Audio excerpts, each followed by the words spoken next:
저와 여러분은 어떻게 보신다고요?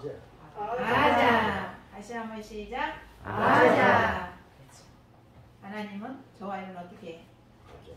아름다운 나의 자녀다. 기뻐하는 나의 자녀다. 라고 보고 계십니다. 그래서 어디든지 갈 때마다 힘들고 어려울 때마다 다 어떻게 하시라고? 아자 하시기 바랍니다. 이 시간도 우리 구주 예수 그리스도의 아버지 하나님의 놀라우신 사랑하심과 하나님의 아들이신 예수 그리스도의 구원하시는 역사가 성령 하나님의 거듭나게 하심으로 말미암아 우리 가운데 함께하고 계십니다. 우리를 구원해 주신 성삼위 하나님께 박수를 영광으로 감사합니다. 사랑하는 성도 여러분, 우리가 살고 있는 이 나라, 우리 조국 대한민국은 하나님의 놀라운 사랑으로 세워준 하나님의 나라입니다. 우리는 동쪽 끝 작은 미개한 나라 조선을 찾아 죽음을 무릅쓰고 머나먼 태평양을 건너 생명의 복음 구원의 빛을 비추이신 선교사님들을 만나면서 알게 되었습니다. 대한민국은 단순히 대한민국이 아니라 하나님의 나라라는 사실을 말입니다. 오늘은 최초로 조선 땅에 묻힌 선교사님, 조선 백성을 사랑한 선교사, 죽음 직전까지도 복음을 전했던 전도자 선교사님을 만나보도록 하겠습니다. 설교 제목 같이 읽어보겠습니다. 누구라고요? 전혜로. 들어보셨나요? 네, 저도 잘 몰랐어요. 저는 어디서 들었냐면 양화진에 갔었을 때 헤론 선교사님이 처음으로 묻혔다는 얘기를 안내하시는 분에서 들었습니다. 아마 처음 들어본 선교사님일 것입니다. 존 헤론 선교사님은 1856년에 영국 더비서주에서 태어나서 1870년 14살 되었을 때 바로 미국 테네시주의 녹스빌로 이주하게 됩니다. 다시 말하면 영국에서 미국으로 이민 가게 되는 곳이죠. 그래서 그는 테네시 주립대학교 의과대학을 최우수 성적으로 졸업을 하고요. 교수가 되라고 하는 권유를 받았다고 합니다. 그러니까 얼마나 머리가 명석하고 똑똑했는지, 그리고 얼마나 교수적인 탤런트를 가지고 있었던지 바로 교수가 되라고 권유를 받았다고 합니다. 그러나 그는 거기서 멈추지 않고 뉴욕 종합대학교 의학대학원 및 대학병원에서 실습을 하고 의사 면허를 취득했다고 해요. 근데 이 존 헤론이 의사 자격 시험을 준비하던 중에 교회 부흥회에 참석하게 됐대요. 근데 교회 부흥회에 참석하게 됐는데 그때 성령으로 거듭나는 체험을 하게 됐대요. 다시 말하면 그때 예수님이 내 죄 때문에 십자가에 죽으시고 부활하신 것을 알게 된 거예요. 거듭나게 된 거예요. 그때부터 그는 기도하기 시작해요. 여러분들 예수님 믿는 믿음의 확신이 있으면, 구원받은 은혜가 있으면 뭐 하게 된다고요? 기도하게 되는 것입니다. 내가 기도할 줄 모르고 기도하지 않는다는 것은 아직 뭐가 없다는 거예요. 성령으로 거듭난 체험이 없다는 증거일 수도 있습니다. 그래서 그가 기도하는 중에요, 이런 음성을 들어요. 이제 준비가 끝났으니 땅 끝으로 가라. 이런 음성을, 그가 성령의 음성을 듣습니다. 이제 준비가 끝났으니 땅 끝으로 가라. 이후에 존 헤론 선교사님은 모교였던 테네시 주립대학교 의대 교수 초빙을 계속 받습니다. 테네시주 주립대학교 의과대학에서 교수로 오라고 하는 초빙을 계속 받았지만 그는 기도 중에 들었던 그 음성, 말씀을 따라서 자신의 사역지를 찾기 시작해요. 어딜까? 땅끝이 어딜까? 이제 준비가 끝났으니 땅끝으로 가라고 했는데 그 땅끝이 어딜까? 라고 찾기 시작합니다. 그때 기독교 선교 잡지를 우연히 보게 돼요. 우연이 아니죠. 하나님 인도하신 거죠. 기독교 선교 잡지를 읽던 중에요, 조선의 이수정이라는 사람이 쓴 편지 내용을 보게 되는데요. 이 이수정이라는 사람이 어떤 편지를 썼냐면 조선의 선교사를 보내주세요 라는 편지 글을 읽게 돼요. 그러자 그는 자기 발로 미국 북장로교 선교부를 찾아가요.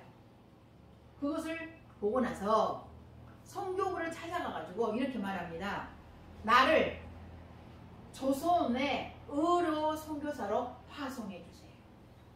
그럼 그때 조선이 어떤 나라인지도 몰라요. 어디에 붙어 있는지 잘 몰라요. 그런데도 불구하고 이제 준비가 끝났으니 땅끝으로 가라고 하는 말만 듣고 선교부를 찾아가서 나를 조선의 의료 선교사로, 의사 선교사로 보내달라고 바로 지원을 하게 됩니다. 존 헤런 선교사님은 1884년이에요. 그 해가 84년 봄에 해리어트 깁슨이라고 하는 아주 이 아리따운 처자를 만나서 결혼식을 올립니다.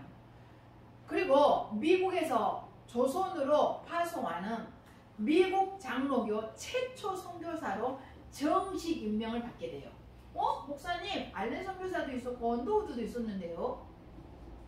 아펜젤러나 뭐 스크램튼 선교사님은 감리교 선교사님이었으니까 장로교 선교사님 아니잖아요. 선교부가 달라요. 알렌도 있었고 언더우드도 있었는데요. 왜 조선에 파송한 한국 미국 장로교 최초 선교사가 되었지? 달라요. 왜 그러냐면 알렌 선교사님은 한국에 어떻게 들어왔다고 했어요? 중국을 거쳐서 미국 공사관의 의사로 들어와요. 그때 그랬다고 했잖아요. 언더우드들은 조선에 온다고 하지 않았었어요. 어디 간다고 했었어요? 인도나 중국으로 가고 싶어 했어요. 인도 가고 싶어 했었어요. 그랬는데 돌려서 이렇게 가게 된 거잖아요. 이게 좀 달라요. 그래서 이런 식으로 표현하는 겁니다. 그래서 그는 조선으로 파송하는 최초의 선교사로 임명을 받고 이제 미국을 떠나게 됩니다. 그런 미국을 떠나서 태평양을 건너 바로 오게 되면 어디를 먼저 도착할까요? 일본에 도착하게 됩니다. 맞잖아요. 그 지도를 보면 태평양 쭉 샌프란시스코를 떠나서 쭉 건너가다 일본이 나와. 일본을 거쳐야지 조선을 돌 수 있잖아요. 그래서 일본으로 가가지고 이수정이라는 사람을 만나요. 그럼 이수정이라는 사람 도대체 누굴까 하는 거죠. 이분은 이모군란 때. 그때가 아주 조선 말기로서 혼란한 시대예요. 진짜 혼돈의 시간이었어. 개화의 물결이 일어나고 예세에 뭐가 그잖아요. 공세 속에서 근대 문을 열리려고 하는 거. 하지만 조선 조정은 그것을 붙들고 놓지 않으려고 하는 그런 사이에서 혼란기를 겪고 있었던 그때 이모년의 군란이 일어나게 됩니다. 그래서 이모군란 때 명성황후를요. 바로 이 이수정이라는 사람이 걸음으로 이장시켜가지고 탈출을 시켜요. 여러분들 옛날에는 걸음을 만들었잖아요. 이해가 되시죠? 그러니까 그거를 수에다 실어가지고 논에다 뿌리잖아. 근데 이 이수정이라는 사람이 명성황후를 그 걸음더미 속에다가 숨겨. 그래가지고 탈출을 시켜요. 이모군란 등에 살아나게 살려준 거죠. 그것이 업적으로 바로 왕궁의 신임을 받게 됩니다. 그래가지고요. 일본 신사 유람단으로 일본에 가게 돼요. 그때 신사 유람단은 뭐였냐면 그 일본에 가가지고 신식 문물을 배우는 거예요. 농업, 법률 뭐 이런 걸 배우는 거죠. 그래서 그는 일본으로 가가지고요. 바로 농업과 법률을 공부하게 되는데 당시 일본의 최고의 농학자 센이라는 사람을 만나요. 센이라는 일본의 대표적인 농학자를 만나게 되는데 이 센이라는 사람은 먼저 유럽에 가가지고요. 예수를 믿고 세례를 받은 사람이었어요. 그러나 이수정이 조선을 왔다 갔다 하면서 농업과 법률을 공부하게 되는데요. 그도 센의 전도를 받고 예수를 믿게 됩니다. 그 기독교를 개종을 해요. 개종을 해요. 그래서 그도 세례를 받아요. 그 다음부터 이수정이 생애가 달라집니다. 농업을 하고 법률을 하는 게 아니라 그때부터는 무슨 일 할까요? 성경을 번역하는 일. 조선에 들어온 선교사님들에게 한글을 가르치고 조선의 문화를 가르치는 이런 일들을 하게 되죠. 그래서 이 수정이라는 사람은 우리가 잘 아는 바로 존 헤런 선교사님, 아펜젤러 선교사님, 언더우드 선교사님들을 조선으로 입국하기 전에 한글을 가르치고 한국의 조선의 문화를 알게 했던 그런 일로 사역하게 됩니다. 그래서 뿐만 아니라 이 이수정이라는 사람은요, 바로 개화파 주요 인물들에게, 이게 당시에 뭐 김옥균이라든가 이런 사람들 개화파 세력도 있었잖아요. 그러니까 나라를 뭐하자, 근대화 시키자고 하는 그런 사람들이 있었어요. 지금으로 말하면 진보적인 세력들이죠. 그들에게 나가서 이수정은 전도를 했어요. 예수를 믿어라. 예수를 믿어야 산다. 그래야 교화가 일어난다. 그러니까 선구자적인 역할을 하신 분이 이수정이라는 사람이에요. 그래서 복음을 전도하게 됩니다. 근데 그래서 이 존 해로는 1885년도에 84년에 떠났지만 85년도 6월 21일 날 제물포에 인천 제물포에 도착하게 됩니다. 그리고 아까 제가 말씀드렸던 것처럼 알렌 선교사님은 중국을 통해서 미국 공사관 의사로 들어오게 됐다고 그랬죠. 그리고 언더우드 선교사님과 아펜델러 선교사님은 감리교하고 장로교였잖아요. 이분들은 1885년도 4월 5일 날, 그러니까 이 존 헤롯 선교사님보다 얼마나 빨리 들어와요? 한 달, 그렇죠. 한 2달 먼저 들어오죠. 부활절 날 바로 제물포에 도착하게 되죠. 그런데 왜 우리는 이 시기에 같이 들어온 존 헤롯 선교사님을 기억하지 못할까요? 아펜델러 선교사님이나 언더우드 선교사님을 아는데 왜 헤롯 선교사님을 모를까요? 왜 모를까요? 우리 김진우 선생님 들어봤어요? 저렇게 유능한 신학생도 안 들어봤는데 저도 안 들어봤어요. 왜 몰랐을까요? 아마도 이유가 있었을 거예요. 알렌과 함께 고종의 시의, 그러니까 우리가 조선시대는 왕을 진찰하는 의사를 뭐라고 불렀어요? 어이. 이때는 바로 서양 의사 선생님 최초가 알렌이었잖아요. 그래서 고종의 병환을 돌보는 전이 시의라고 불렀어요. 그래서 이 알렌을 이어서 바로 이 존 헤롯 젊은 선교사도 29살에 한국에 들어와요. 조선에. 바로 고종의 시의가 됩니다. 그러면서 제중원, 광해원에서 의료 사역을 알렌과 함께 하게 되고요. 알렌이 미국 공사관으로 가게 되니까 알렌을 이어서 광원에 뭐가 되는 거예요? 2대 원장이 돼요. 광해원의 1대 원장은 알렌이잖아요. 2대 원장이 바로 이 존 헤롯이 되는 거예요. 1887년에 바로 광해원, 제중원의 제2대 원장이 되고요. 고종의 전이가 되어서 시위가 돼서 모든 백성들 의료 혜택을 볼 수 있도록 예를 썼어요. 여러분들과 그 시병원하고 존 일리엄 스크래턴과 메리가 세웠던 시병원하고 광해원의 차이점이 뭐라고 그랬어? 광해원은 왕립병원이라고 했잖아요. 그래서 국가로부터 뭘 받았어? 재정 지원을 받았고 왕족들, 귀족들, 사대부들, 양반들 갔단 말이에요. 근데 일반 백성들은 거기 갈 수 있어 없어? 없었어요. 그래서 일리엄 스크래턴 선교사님은 성문 밖에다가 사대문 밖에다가 뭘 세웠다 그랬어요? 아홉개, 뭐 상동 그쪽에다가 교회 세웠다 그랬잖아요. 그게 일반 버림받은 전염병 환자들, 거기에 갈 수 없는 사람들을 치료해주고 무료로 먹을 것도 주고 재워도 주고 그들을 돌본 일을 하셨다고 그랬잖아요. 그런데 이 광해원에 있었던 존 헤롯은요, 이 사람들이 아닌, 신분이 높은 사람들이 아닌 일반 사람들을 치료해주기 위해서 너무너무 애를 썼어요. 이 광해원에 있었음에도 불구하고. 존 헤롯 선교사님은 바로 그런 일을 했습니다. 그래서 언더우드 선교사님과 올링거 선교사님 계시는데 우리 올링거도 또 기억하지 못하죠. 근데 이분은 어떤 분이냐면, 올링거 선교사님은 1888년에 조선에 들어와요. 이분이 하시는 일이 뭐였냐면 한국, 그러니까 조선 최초로 인쇄소를 설립해요. 여러분들 인쇄소도 한국 사람이 세운 것이 아니에요. 누가 세웠다고? 선교사님이 세웠어. 그래가지고 문서를 제작해. 이런 책자를 만들어낸다고요. 책자를. 이게 바로 올링거 선교사님이었는데, 이분들과 함께 바로 1890년도에 우리가 지금 말씀드렸잖아요. 알렌 선교사 전부 다 문서 선교했다고 그랬잖아요. 같이 조선 성서 바로 서예를 바로 창설하게 됩니다. 그러면서 같이 성경도 번역하고 전도지도 만들고 해외에서 들어온 선교사님들이 조선에 잘 적응할 수 있도록 안내 책자도 만들고 하는 일들을 같이 하게 돼요. 겹쳤어요, 사역이. 그러니까 제중원의 사역이 겹치게 됐죠. 그 다음에 문서 선교 사역이 겹치게 됐죠. 성경 번역 사역이 겹치게 됐잖아. 그런데다가 몇 년밖에 못 사냐면요, 29살에 조선에 들어와서 34살에 죽습니다. 이 존 헤롯. 5년밖에 안 됐어요. 젊은 청년 때 죽습니다. 너무 아깝잖아요. 그랬기 때문에 우리가 아마 그를 기억하지 못하고 알지도 못했을 거라고 생각이 듭니다. 그래서 그는 유명해요. 5년밖에 조선에 있지 않았지만요, 그는 50년을 살았어요.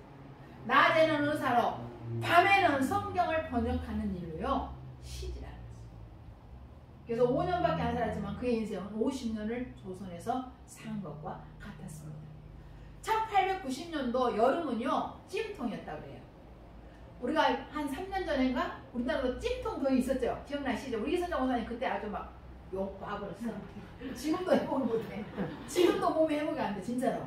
그때요 그러셔가지고 얼마나 더운지 그랬잖아요. 근데 1890년도 여름에 그랬던 거예요. 찜통더위가 있어가지고 선교사님들이 견디지를 못하신 거예요. 그래서 광야원에 있는 선교사님, 이 모든 선교사님들이 여름에 전부 다 남한산성으로 피서를 간 거예요. 휴가를 떠난 거예요. 그래서 광나루, 서울 광나루 아시잖아요. 무슨 호텔? 그래서 워커로 됐는데 거기에서 배를 타고 한강을 건너서 천호동에 내렸겠죠. 지금쯤. 거기에 논밭길을 걸어서 구비구비 걸어서 여자 선교사님들 가마 타고 그때는 가마 타니까 가마 타고 해서 남한산성에 도착을 했어요. 그 남한산성에서 휴가를 지키는데요. 이 헤롯 선교사님은 바로 거기에 머물지 않았어요.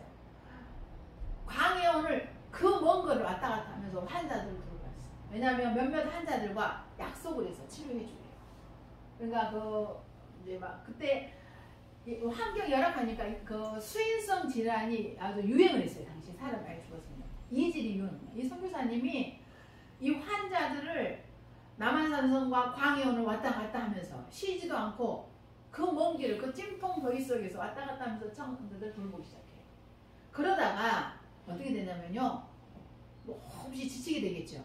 그러지 않겠어요? 남한산성에서 차가 있으면서 거기까지 가면 쉽죠. 근데 거기서 걸어서 내려서 천호동에서 배 타고 강남도 가서 거기서 강의까지 가서 그를 매일 한 거예요. 그러니까 지쳐버려가지고요. 나중에 병이 들게 이질에 걸리게 돼요. 그러니까 결국 환자들한테 돌보다가 전염이 됐겠죠. 그래가지고 걸게 됩니다. 그래서 닥터 스크랜턴, 여러분들 일리엄 스크랜턴 아시죠? 의사 선생님. 거기에 진찰을 받아요.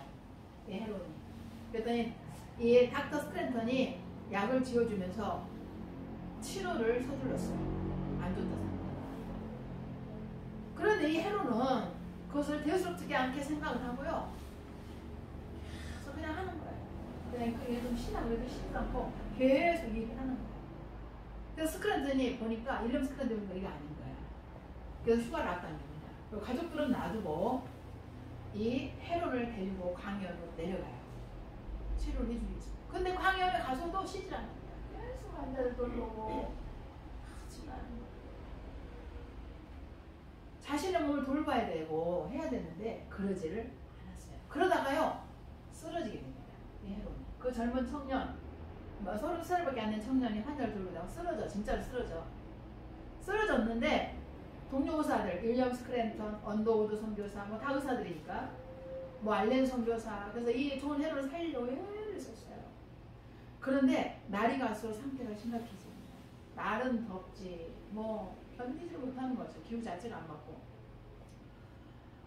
게일 선교사님이 계셨는데, 게일 선교사님은 이제 그때 같이 있던 선교사님, 1888년도 우리나라에 들어오게 됩니다.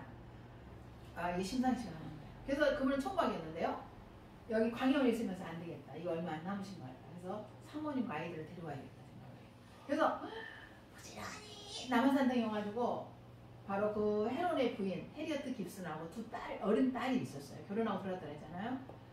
데리고 밤에 출발해요. 근데 그날 따라 비바람이 치고 억수같이 비가 내립니다. 이게 불을 들었는데도 이게 안 돼. 다 꺼져버려. 그거 가마를 타고 가죠. 여자니까.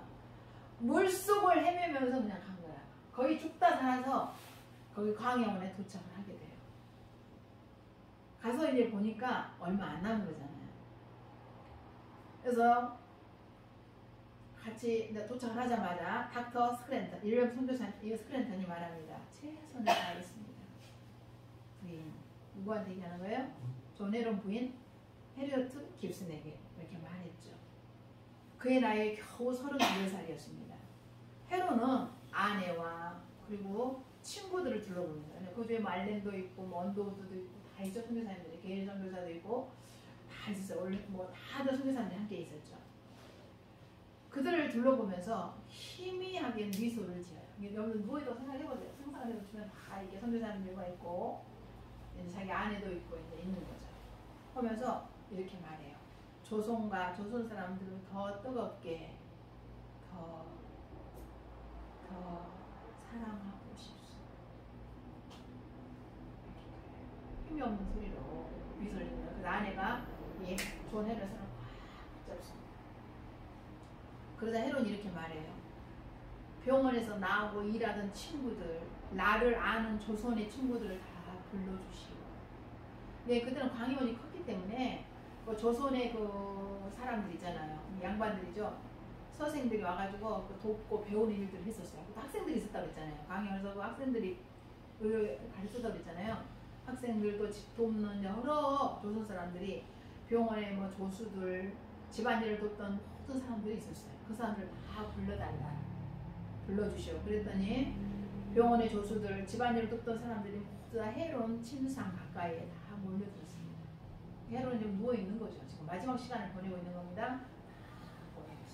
그때 헤론은 따뜻한 눈길로 그 모든 이들을 둘러보면서 이렇게 말합니다. 나를 사랑해주고 도와준 친구들 감사합니다. 그러면서 이렇게 말해요. 여러분, 예수님을 믿으십시오. 예수님은 여러분을 사랑하십니다. 유언이라기보다 설교였대요. 한편으로. 생명의 마지막 불꽃을 피워서 외치는 복음 전파였대요. 그때 당시에 선교사들이 보고하는 거. 이거는 유언이 아닙니다. 복음 전파예요. 우리가 본문 같이 읽어보겠습니다. 2장 20절입니다. 시작. 내가 그리스도와 함께 십자가에 못 박혀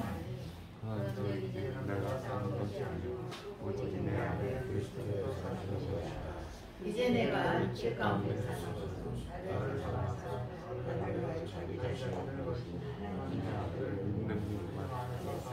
아멘. 헤롯은 비록 34살의 젊은 청년이었지만 그는 이미 예수님과 함께 십자가에 못 박혔고 누구로 살았어요? 예수 그리스도로 살았습니다. 자신을 사랑하고 자신을 위하여 목숨을 버린 그 예수 그리스도를 또 산 것이죠. 그래서 그는 잠을 자듯이 눈을 그대로 감습니다. 그날이 바로 1890년 7월 26일이었습니다. 근데요, 이때부터 일이 벌어지기 시작합니다. 선교사들은 이 헤론을 이 더운 날 어디다 매장을 할까? 당시에는요, 서양 사람들이 한국이 조선에 와서 죽잖아요. 그러면 어디다 매장지를 정해주냐면 제물포에다가, 인천 제물포에다가. 광해원에서 인천 제물포까지는 100리야. 100리면은 몇 킬로예요? 40킬로? 맞죠? 4킬로가 10리니까 40킬로. 근데 뭐 차 타고 가, 못 타고 가? 가마 타고 가야 돼. 그 더운 여름날. 그러면 거기 도착하기 전에 어떻게 되버렸어? 그러니까 이 선교사님들은 결론을 이렇게 내려요. 그 성경을 번역하고 문서를 만들던 집이 있었을 거 아니에요. 그래서 그 집 한쪽에다가 가 매장을 쓰기로 약속을 해요. 그렇게 합시다. 그렇게 합니다. 근데요, 당시 선비라고 하는 조선인 조수들이 합숙을 하면서 선교사들을 도왔다고 그랬잖아요, 아까. 그리고 그 사람들 누구요? 그 의과대 학생들이었던 거예요, 당시에. 제일 좋은 학생들, 이해가 되시죠? 그게 연세대학교 의과대학이 됐다고 그랬잖아요. 그 의대생들이 된 거예요. 이들이 약속이나 한 듯이 서생들이 펄쩍펄쩍 뛰면서 반대했다고 해요. 아니, 사람이 살고 있는 집 울타리 안에다가 무덤을 쓰겠다고요? 그게 무슨 소리입니까? 할 수 없어서 선교사님들은 그 헤론이 살고 있었던 사택 있잖아요.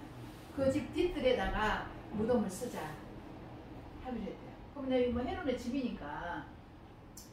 그래서 그날 오후 3시에 장례식을 치르기로 약속을 했어요. 근데 또 그 서생들이 옷을 다 지어 뜯고 머리를 다 풀어 헤치고, 그때 다 뭘 했으니까 다 머리를 풀어 헤치고 펄펄 뛰면서 와가지고요, 벌벌벌 떨어. 목을 막 사시나부터 떨면서, 아니 선교사 어르신네들 왜들 이러십니까?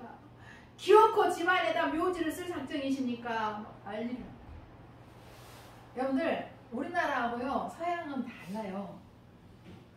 우리나라는 사람이 죽으면 뭐가 돼? 비실실 됩니다. 그래서 묘가 다 멀리 있어야 돼. 무서우니까. 우리 증조 할아버지, 고조 할아버지 묘동이 어디 있는지 아세요? 산 꼭대기가 있어요. 우리 엄마 아버지가 할 때 그 벌초하러 가잖아. 사람이 요즘 안 사니까요, 길을 잃어봐 산소리 해보고 다니대. 왜냐면 그때 막 우거져가지고 길이 없잖아요. 어디 노인네 둘이 벌자로 가다가 막 길을 잃어버려 산골 헤매다 겨우 찾아서 벌자고 오셨대. 그러니까 지금도 우리 저희 남동생 둘이 진짜 길을 만들어서 지금도 벌초를 1년에 한 번씩 가 거기. 중조할아버지 고조할아버지 산꼭대기가 있거든요. 묘동을 어떻게 했다가 그 산꼭대기에 있었대요. 진짜 산봉아리가 있어 분양가에. 왜 그러냐면 끼니 되니까 빨리지만 제가 미국 가서 깜짝 놀랐잖아. 제가 배를 타고 있는데 이렇게 거기를 돌아보더라고. 빠삐용 영화 알죠? 그 감옥. 그 섬이 거기에 샌프란시스코에 있어요. 빠삐용 그 영화 촬영. 거기를 이제 구경하려고 들어왔어요. 근데 산에가 십자가가 막 다 세워져 있는 거예요. 저게 뭐예요? 그랬더니 개 무덤이 되는 거야. 그러니까 애완견을 키우잖아요. 그럼 걔네들 다 산에다 물어 멀리. 그런데 동네 안에 한가운데 십자가들이 엄청 많습니다. 그래서 깜짝 놀랐어요. 저것이 뭐래요? 무덤들이라는. 그러니까 서양 사람들은, 미국 사람들은 전부 다 무덤이 다 집 옆에 있어. 동네 안에 한가운데 있어요. 왜 그럴까요? 유럽의 교회들의 지하는 전부 다 무덤이에요. 여러분들 지금 독일, 뭐 유럽에 있는 교회들 있죠? 중세 교회들의 지하는 모두 다 무덤입니다. 그래서 신부님들이나 수도사들이 죽으면 다 어디에 묻혀 있어? 지하. 여러분들 교황 죽으면 어디 묻혀 있어? 그 지하 베드로 성당 지하에 가게 묻혀요. 뭐 때문에 그래? 부활을 믿기 때문에. 부활해야 되잖아, 부활. 이게 내 가족들이 내 옆에서 뭐 하게 되는 거야? 그렇지, 부활하는 거야. 이게 이 서양 사람들은 사람이 죽으면 뭐 한다고 믿냐면 부활을 믿어, 부활을. 그냥 옆에 있어야 되는 거야. 부활할 때 봐야 되니까. 근데 우리나라 조선 사람들 사람이 죽으면 다 귀신이 되니까 옆에 있으면 큰일 나지. 귀신이 가까이 있으면 안 되잖아. 어디 가야 돼?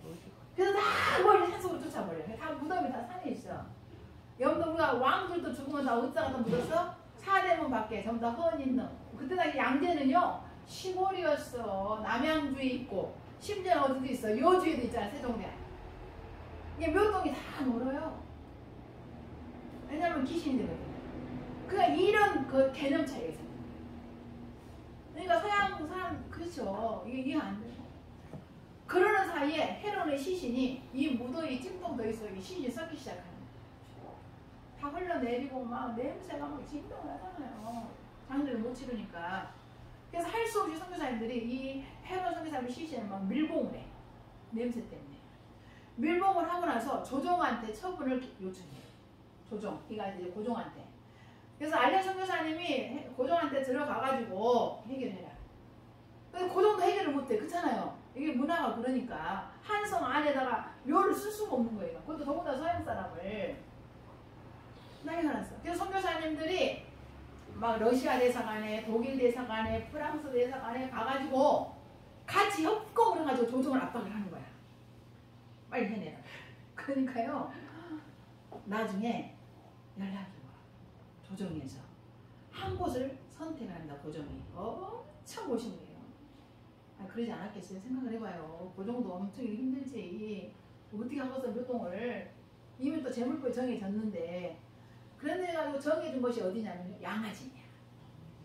금빛 모래 반짝반짝거리고 한강대로 금빛 모래 그 노래도 있는데 노래 있잖아요. 금빛 모래가 반짝거리고 또 저쪽 그 노래가 거기 그 얘기인 거예요. 그 양아진에다가요 바로 매장을 하기로 합니다. 근데 그 전에 이 선교사람들이 결론을 못 내는 거예요. 어디다 그러냐면 미국 대사관 내에다가 매장을 했었어요. 왜냐면 안 되니까. 그럼 대사관 내는 여러분 대사관은 누구네 거예요? 그렇죠. 미국 대사관은 그 건물이요. 그 땅도 누구 되냐면 미국 땅이 되는 거예요. 대사관은 원래. 그래서 못 들어가요. 그래서 이 선교사님들이 결론을 내려서 그러면 미국 대사관 안에다가 공사관 안에다가 그 매장을 하자. 그랬는데 다행히 조정에서 했어요. 그래서 한 곳을 정했어. 거기다 묻으시오 그런 거예요. 그것이 어디였냐면 양안면이었습니다. 그래서 양안인 묘역에 첫 번째로 잠든 선교사님이 되십니다. 이 헤론 선교사님. 그래서 조선 땅에 최초로 묻힌 선교사님이 또한 되셨습니다. 34살의 젊은 청천. 그는 조선에 온 지 5년 만에 천국에 왔어요. 34살이었습니다. 짧고 굵게 하나님께서 쓰임받은 그런 100년이 가도 이루지 못할 일들을 그는 이루었어요. 그리고 이 땅 조선에 뽑히지 않을 복음의 빛을 심으신 그런 선교사님이셨습니다. 두 딸과 함께 남겨진 해리어트 깁스는요, 젊은 처자잖아요. 맞아요, 맞아요. 딸만 두 딸이죠. 당시에 총각으로 조선에 들어온 게일 선교사님 계셔요. 그는 캐나다 출신으로서 평신도 선교사로 조선에 들어왔어요. 그래서 게일 선교사님과 결혼을 하게 됩니다.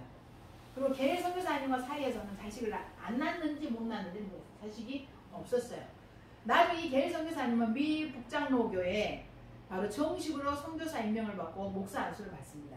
그래가지고 종로가에 가면 연동교회 아시죠? 연동교회 초대 목사가 돼요. 게일 선교사님. 그래서 해리어트 깁슨, 그러니까 자기 남편이를 이어서 계속 바로 게일 선교사님과 함께 조선에서 사역을 하게 된 것입니다. 존 헤론 선교사님은 숨이 끊어지는 순간까지 복음을 전파하신 분이셨습니다. 제가 말씀드렸잖아요.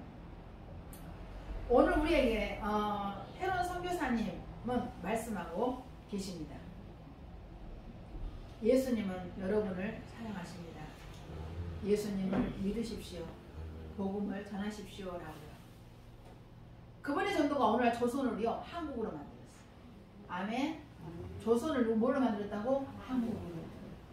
그 조선을 기독교 나라로, 하나님 나라로 만든 기초가 되셨습니다. 조선을 선택하였고 조선을 사랑하고 조선에 묻힌 선교사님 헤론, 그는 천국에서 해같이 빛날 것입니다. 아멘. 근데요 우리는 헤론을요 잊었어요. 다행히 헤론 선교사 기념관이 2년 전에 2019년 5월달에 연세대학교 의과대학 임상의학연구센터 1층에 개관하게 되었다고 합니다. 거기에는 헤론의 묘비서, 그리고 일대기, 조선 조종으로부터 종이품, 가선 대부에 임명될 때 받은 교지가 그리고 거기에 전시되어 있다고 해요. 그 종이품, 가선 대부라는 게 뭐냐면은 그 알렌을 이어서 조선의 그 고종의 그 전이가 됐다고 했잖아요. 그때 받은 건 종이품, 동서방 문무관에게 주던 품계인데요. 그 교지라는 것은 임금이 신하에게 관직이나 품계 등을 내려줄 때 주는 문서가 교지인 거예요. 그가 거기에 있는 거죠. 헤론 기념관은 그럼 어떻게 해서 세워지게 된 계기가 있어요. 여러분들 헤론을 기억하지 않았어요. 아무도 헤론을 기억하지 않았어요. 그건 누구도 진짜 기억하지 않았습니다. 어떻게 해서 만들게 되는가 내가 얘기해 드릴게요. 2010년도에 폭풍우가 몰아치거나 이 서울에. 그러니까 연세대학교 교정 안에 있는 묘비가 안에 있었대요. 그러니까 그냥 있는가 보다 한 거야. 그냥 저것이 무슨 정원석인지 뭔지 그냥 그렇게 생각을 하고 있었던 거예요. 근데 저것이 뭔지도 알려고도 하지 않았어요. 근데 그 묘비석이요 쓰러져 버린 거예요. 폭풍우에. 쓰러져 버렸어. 그래서 가서 이렇게 해야 될 거 아니에요. 정비를 하더라고. 다 망가졌으니까. 갖고 그 묘비석을 찾아봤더니요. 그 묘비석에 존 헤론이라고 새겨져 있는 거예요. 그래서 알게 된 거예요. 그리고 거기에 중국어로 데살로니가전서 4장 14절 성경 구절이 써 있었어요. 중국어로 그것도. 대전 4장 14절 뭐냐. 우리가 예수께서 죽으셨다가 살아나심을 믿을진데 이와 같이 예수 안에서 자는 자들도 하나님이 그와 함께 데리고 오시리라. 이게 부활을 쓴 거죠. 거기에 새겨져 있었고 헤론의 이름과 함께 그의 부인의 이름이 거기에 새겨져 있었던 것입니다. 현재 양화진에 있는 비석은요 1959년도 선교사 자녀들이 새롭게 세운 것이라고 해요. 저는요 헤론 선교사님한테 너무 죄송했어요. 진짜 우리 너무 했어요. 진짜 지난번에 너무 미안해. 우리는요 그를 알려고 할 사람이 없어요. 잊어버렸어요. 우리나라 한국이 이렇게 잘 살게 된 게 왜 이렇게 마음을 그 예수 믿게 된 게 누구 때문이에요? 근데 우리는 그를요 홀대했어요.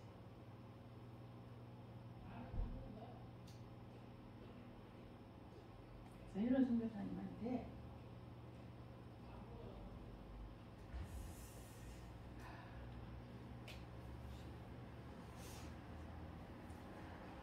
너무 너무 하나님 은혜. 그는 조선 사람 하나를 살리기 위해서. 조선 사람들은 그를 버렸어요. 아니 가족들도 그를 버렸다고. 이질에 걸려서 죽어가는 사람 누가 돌려요? 무서워서 옆에 오지도 못하겠는데 이 헤롯은 자기 휴가마저도 버리고 그를 살리려고 그 남한 선하고 그 찜통 너에 그 영혼 살리려고 죽으면 그랬다 했잖아. 나는 조선 사람 너무 사랑하고 싶어. 조선 사람 더욱더 사랑하고 싶어. 근데 너 그랬잖아. 그런 사랑 우리에게 베풀어줬잖아. 우리는 이거 정말 너무했어요. 저 때로 선교사님한테 죄송합니다. 아니 비성마저도 선교사 자녀들이 좋았어요.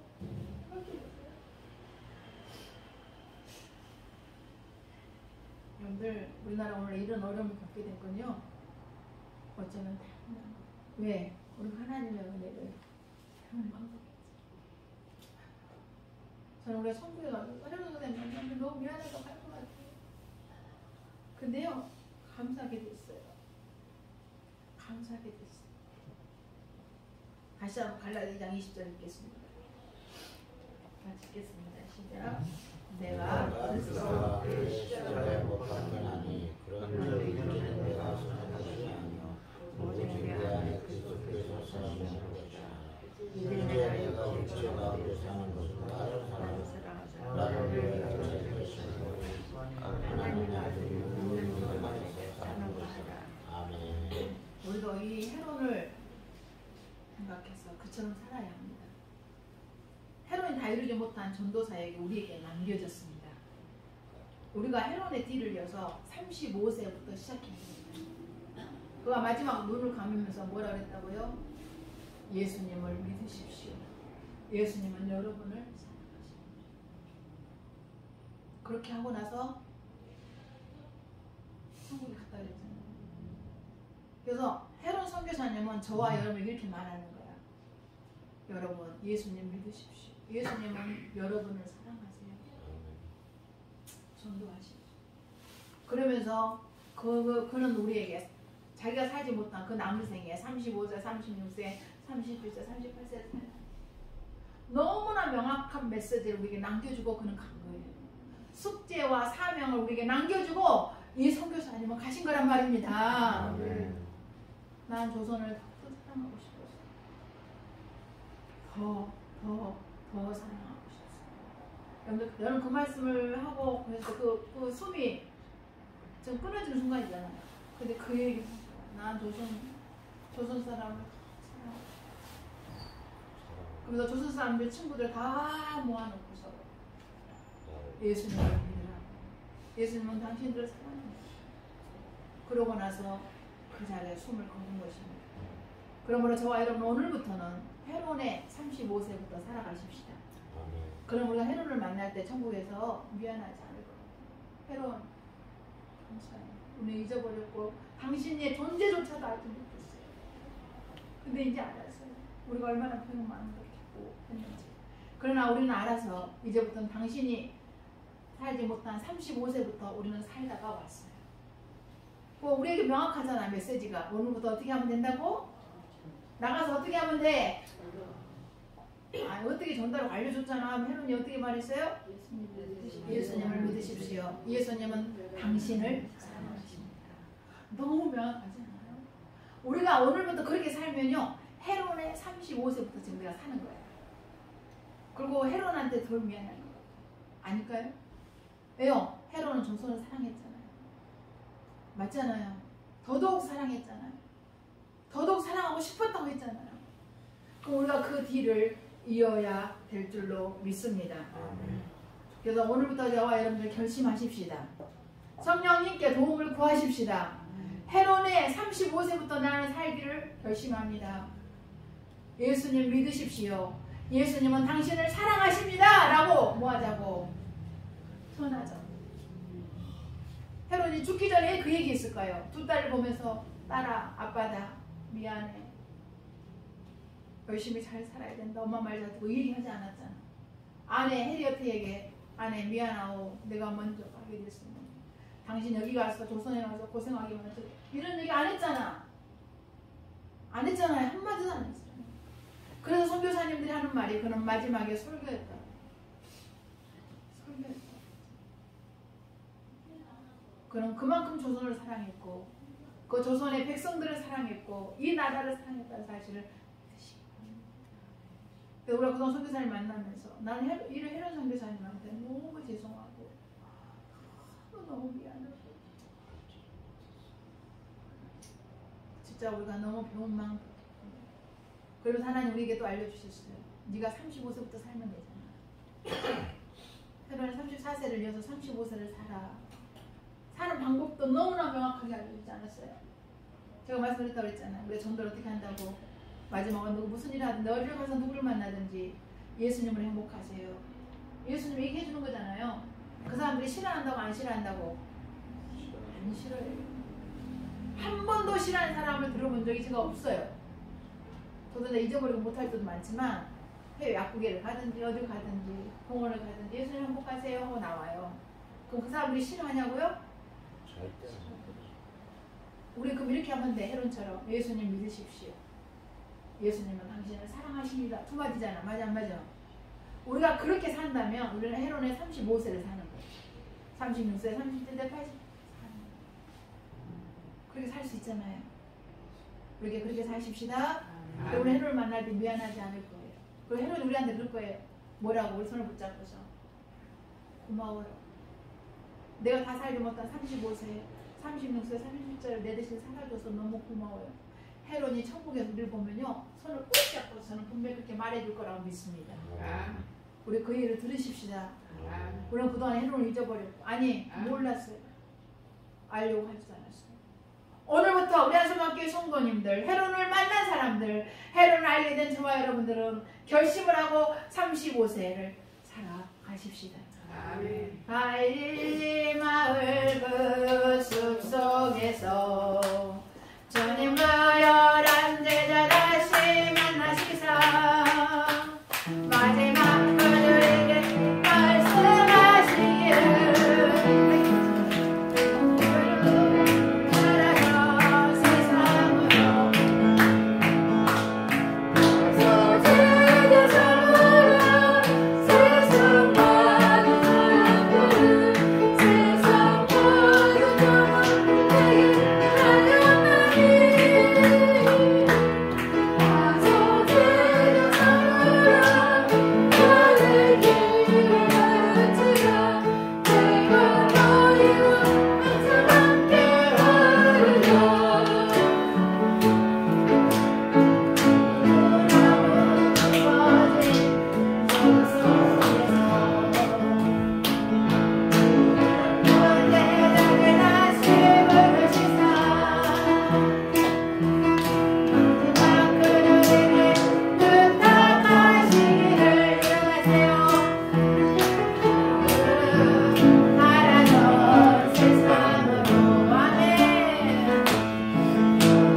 제자 삼으라 세상 많은 사람들은 세상 모든 영혼을 내게